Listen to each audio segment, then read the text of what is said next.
to Getting Personal with Ink and Law. This is our esteemed, renowned manager, Jodi Eisenstadt. Welcome. My name is Parker Zweiback, if you don't know me, which you probably don't. How are you today, first of all? I'm great, thank you. That's great. Thank you That's so great. much. So living in Chicago your whole life, or not necessarily just the Chicago area, but Illinois in general, you grew up here. I see that you grew up here, spent most of your time in Wilmette and Evanston.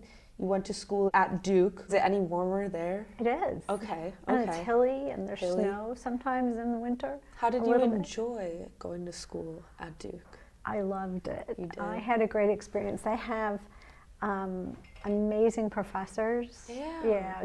And it was a different part of the country. What was the main thing about Duke that stood out to you? So I studied history at Okay. Duke because I could take the broadest variety of classes. I took classes on women in China. I had politics in the media. I did psychology. I went as broad as I possibly could, and I loved it. I just soaked it up. My favorite there was my senior year, I got involved in oral history. Oh, wow. And so I interviewed people who participated. What you do in oral history is you find a footnote, something that no one thinks about or knows about, and you say, that's one that I'll find out about. So Very interesting. I studied a political party in North Carolina, which meant that I drove around to it wasn't just North Carolina, it was North Carolina and Virginia. So I would drive around to different places, I'd find out who was involved, and I'd interview them. Very cool. Yeah. So it seems like you've always had a hand in being proactive in integrating your life and your work with people. What really led you towards HR, and what drew you back to Chicago as well? I know that's a loaded one. That's a loaded question. The easy part, what drew me back to Chicago, I had a great job when I first left my undergrad. I came back to Chicago, and I had really an amazing opportunity to work in an Office of Voluntary Action. Wow. Which turned out to be part of the governor's office at the time. And it just was this tiny office that got to do good. So that was really what brought me back. Yeah. And the second time what brought me back is I was engaged to someone, yes. So that's why I came back. I do really like the Midwest. Yeah. It's something special. I mean, people aren't here for no reason, right? It's true. Growing up, I thought a lot about what I wanted to do, and one of the natural places I considered was social work. Oh, yeah. But I decided I really wanted to be working with people who were probably already working, so that I could be part of. If I was only working in a therapeutic role, I thought I would just go nuts. Yes. I think I'm just too empathic. I don't think I could do it. And so HR was a way, everyone has to work. Yeah. And so if I can make the workplace better, that's very fulfilling, and it's exciting. I get to watch people grow, to come in one position and gain different skills and go out and do other things. Wow. So it's really a joy to be able to be in that role. It's like the multimedia art version of human relations. That's very cool. I've had multiple people in my life who have gone down a social work route, and they've said the same things of either veering away from it because of empath issues, and I've thought of it myself. And I think it's so hard to take on other people's issues and roles. Even if you don't have much going on with yourself, it's so hard to articulate that. I think that diverting your love for working with people into something else instead of just being like, okay, I'm not going to help anyone, I think that's really cool and shows your empathic side for sure. The other part that's really fun is to be part of building an organization. Yeah. Right? I mean, so I'm helping people, but I'm also helping something larger, which impacts all these people. I told one friend I was complaining about, I wasn't complaining, but I was just saying, I was thinking about the impact in terms of employees, and what they did was say, wait, you're not just impacting all these employees, it's all of our clients. Absolutely. And that just really kind of broke my heart in the best way, because I get to bring these people here to help our thousands of clients. That's really inspirational. It really is. I mean, it's the chain effect that starts with you, right? You know? I know you probably wouldn't take the credit for all of that, but I have to say it's a lot on your shoulders. That's a big role that you play. And I know that all of us here, we appreciate it. We need Jodi. Very kind. I appreciate it. Yeah. I think that the words speak for themselves. I wouldn't be able to say it if it wasn't true, right? Thank you.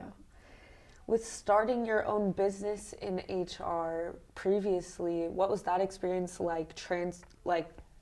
Transitioning to I guess I don't want to call it more corporate, but when you had your own business, were you handling things on your own? How did you start that? What was that experience like for you? It was a great experience because I had to do the other parts of building a business. How do you intake? How do you get business? Yeah. How do you network? What places? How do you stand out in a crowd? Which crowd do you want to be in? Do you want to be with people who are like you, or do you want to be in a group where they're completely different and they might need you? Yeah. Which I found so really stimulating to think about, and then to play around with what do I like doing, what does the market need, and trying to figure out what's that balance. Yeah. I think it takes a lot of perseverance and passion to do that. It's really, really hard to start your own business, I think. It is. I mean, it definitely you know from is. experience. There you go. Yeah. What do you think separates you from your work the most, but also ties it back in, if that makes sense? What do you think is a main part of yourself that is consistent in and out of the workplace? Yeah, I can tell you what sustains me outside and what fulfills me. Yeah. So on weekends or in the evenings, I love being outside in nature. I love hiking. Me too. Yeah. There's like nothing better than being outside. I feel the air and I feel like I can breathe. It just everything opens up. Yeah. And then the other parts that I really find fulfilling, I love music and dance. I'm kind of a crazy dancer. Really? Yeah, I just like, I hear music and I just have to move. Any type of dance in particular, or just like your own little groove? Almost any kind. I started I feel that. you just feel the music. You just feel it, exactly, right? Yeah. Exactly. You don't have to be a professional dancer. No. I think that's overrated. There's too many rules. Just like art. There doesn't need to be rules. Do you like any art or any passion projects that you have going on? So, yes, and it actually relates. So the other thing that I'm doing now, I've also taken up guitar. And when you just said about any other passion projects, I'm going back into cogen, which is working with different generations and doing art, which could be, it could be music, guitar, it could be different art projects, oral history, and bringing generations together. And that really excites me. It's so powerful. That's really cool. I think that art, dance, music are core staples of life other than nature, because it's something that everyone has an even playing field on. I think from any age, any demographic, you can come together. It's such a powerful thing when you see like a room full of people dancing. I mean, I think concerts are some of the coolest experiences because it can be someone you have no idea who's next to you and you start dancing because it's what brings people together, and I think we need a lot of that in the world. We're missing a lot of it, I think. I completely agree. Right. What are some yays and nays? Like, I'll list them off. Cooking. Medium. Medium? Okay. I like that definitely answer. A yay. Okay. Yes. Okay. Yes. Reading, huge up. Okay. Thumbs up. Huge. What about audiobooks? Yay or nay? Oh, yes. Okay. Yay. Okay. But I don't have much time. I don't listen to long trips. I love audiobooks. Yeah. What do you usually do on your commute? How do you spend that time? Because, I mean, a long commute can give you a lot of time, but it feels like nothing sometimes, and sometimes you're just so tired you don't want to get anything done.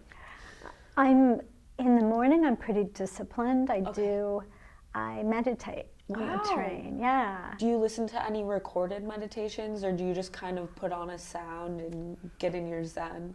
I've been doing meditation. It's a guided meditation by Dr. Joe Dispenza. And it just sets me up for a great day. You calm down, you think about what you want to be, how you want to act, how you want to feel for the day. You think about at the end, what do you want to be aware of changing, so that you're in the back of your mind, you're always growing, and then you reset for the day. So I like things like Zumba. Ooh, yeah, but the dance. It's the there dance you go. part. You know, I can do the others. Yoga, I like it. I'm very stiff, which just means I need to do it more. Yeah, but yoga's hard. People underestimate it. I think they underestimate it for sure.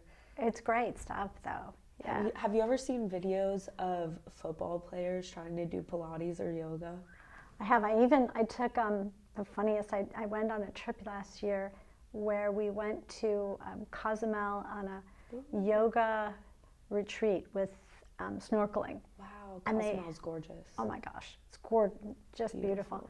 They had people there that were just athletes who couldn't do anything, which actually was about where I was. Yeah, and it's humbling when you can't do it, but when you see someone who you think is perfectly capable not able to, it kind of, once again, even playing field. Exactly. Because muscle doesn't necessarily mean agility or flexibility. But I think we could all use a little mindfulness in our lives. Yeah, and laughter. Yes. Which is what we were talking about on the way up yes. here. I always try and make everyone giggle. I don't know if it's a good thing or a bad thing sometimes. I truly appreciate it. Of course, of course. What is your Incan experience? I have so many. It's more of a kaleidoscope of experiences with different people that put together make up my experience. You know, I think in that, if I put the kaleidoscope together, I know it would include Howard talking about that person behind the phone person, the client we're talking to, but it's that client's child who's hiding or worried about having food on the table. And that's who we're working for, both the client and that child in the room. My kaleidoscope would include Ian's mentorship and his leadership, his inspiration about how we want to be this much bigger every single day, this much better. My kaleidoscope would entail all these incredible people, these lights, really, including you. Seriously, that make up a place that I find really exciting and meaningful and joyful to come to every day. Wow. Yeah. I think that speaks volumes, it really does. And I hope that you know from everyone here, I don't want to speak for everyone, but I think everyone will agree that we appreciate you greatly and the light that you bring in general. And you're the go-to person. You really are a powerhouse of a woman. And I think you are so admirable and not just an inspiration, but someone that's so approachable and kind. And I think that goes so far in this world that unfortunately, not everywhere, but in some places lacks a lot. And those lights, as you say to me, I return that back to you. I think you are a beacon. Oh my goodness. I'm going to cry. No, thank you so much. And I hope we get to do this again because I could talk for hours. Yeah, the next time we do it, we switch. Okay. And I get to interview you. Yes, I'd love to bounce back questions, anything. I unfortunately don't know how to stop talking, so. But thank you for speaking with me. I appreciate it. Complete pleasure. Thank you. Thank you.